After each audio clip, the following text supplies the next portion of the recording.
മാന്യ പ്രേക്ഷകർക്ക് നമ്മുടെ മറ്റൊരു വീഡിയോയിലേക്ക് സ്വാഗതം.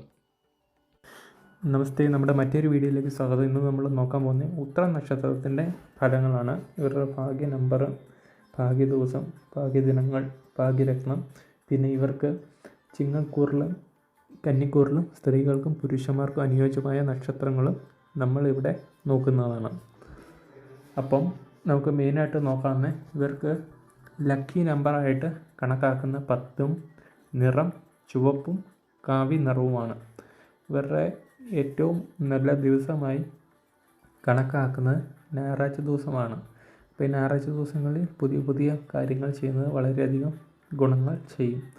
പിന്നെ ഭാഗ്യ ദിവസങ്ങളായി 1, 10, 19, 28 എന്നീ ദിവസങ്ങളിൽ പുതിയ ബിസിനസ്സോ കല്യാണമോ ഈ നക്ഷത്രക്കാർക്ക് ചെയ്യുന്നത് വളരെയധികം ഗുണങ്ങൾ നൽകുന്നു.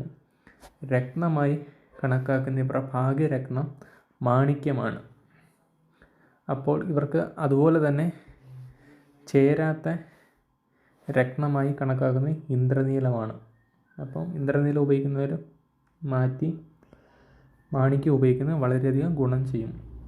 പിന്നെ ചിങ്ങക്കൂറിൽ ജനിച്ച സ്ത്രീകൾക്ക് അനുയോജ്യമായ പുരുഷ നക്ഷത്രങ്ങൾ ഉത്രട്ടാതി, രേവതി, രോഹിണി, പൂയം, ആയില്യം, മകം, പൂരം, പൂരാടം, ചതയം എന്നീ നക്ഷത്രങ്ങളാണ്. അതുപോലെ തന്നെ ചിങ്ങം രാശി ജനിച്ച പുരുഷന്മാർക്ക് വിവാഹത്തിന് അനുയോജ്യമായ സ്ത്രീ നക്ഷത്രങ്ങൾ ഉത്രം, അത്തം, ചോതി, അനിഴം, മൂലം, പൂരാടം, ഉത്രാടം, തിരുവോണം, അവിട്ടം, ചതയം എന്നീ നക്ഷത്രങ്ങളാണ്. കൂടാതെ കന്നിക്കൂറിൽ ജനിച്ച സ്ത്രീകൾക്ക് വിവാഹത്തിന് അനുയോജ്യമായ ഉത്രം നക്ഷത്രങ്ങൾ ഉത്രട്ടാതി, രേവതി, രോഹിണി, മകയിരം, പുണർദം, പൂയം, ആയില്യം, മകം, പൂരം, ഉത്രം എന്നീ നക്ഷത്രങ്ങളാണ്. കൂടാതെ തന്നെ കന്നിക്കൂറിൽ ജനിച്ച പുരുഷന്മാർക്ക് വിവാഹത്തിന് അനുയോജ്യമായ സ്ത്രീ നക്ഷത്രങ്ങൾ ഉത്രം, അത്തം, ചോതി, അനിഴം, മൂലം, പൂരാടം, ഉത്രാടം, തിരുവോണം, അവിട്ടം, ചതയം, ഉത്രട്ടാതി, രേവതി എന്നീ നക്ഷത്രങ്ങളാണ്.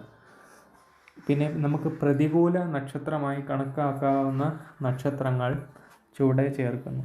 അതിൽ അശ്വതി, ഭരണി, തിരുവാതിര, ചിത്തിര, വിശാഖം, തൃക്കേട്ട, പൂരുരുട്ടാതി എന്നീ 7 നക്ഷത്രങ്ങളായുള്ള പങ്കുകച്ചവടങ്ങൾ, ഊഹക്കച്ചവടങ്ങൾ, ബിസിനസ് കൂട്ടുകെട്ടുകൾ മാറ്റിവെക്കുന്നത് നിങ്ങൾക്ക് വളരെയധികം ഗുണങ്ങൾ നൽകുന്നതാണ്. ഇനി നമ്മൾ മറ്റൊരു വീഡിയോയിലുമായി വരുന്നതുവരെ എല്ലാവർക്കും ശുഭദിനം നേരുന്നു. നന്ദി, നമസ്കാരം.